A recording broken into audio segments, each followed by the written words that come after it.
No.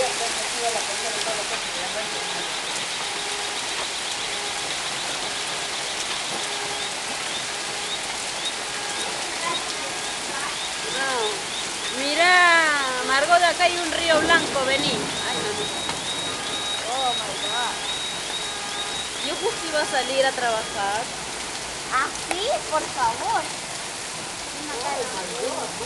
Oh my god, padre.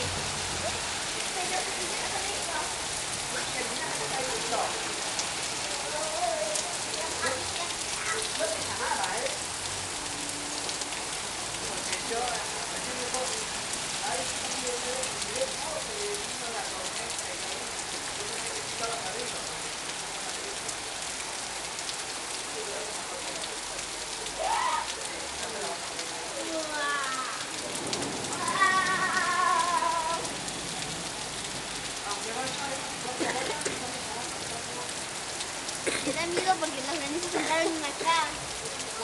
No, pero el granizo yo paró. Ah, ya paró. La lluvia. La lluvia. Está bueno, ¿por qué no salís? Ah, dale, dale. Nah. Si querés que me dé un resfrío tremendo.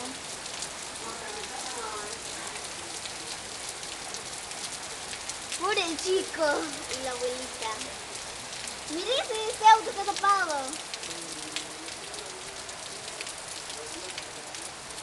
A ver, dale, yo las noticias, dale.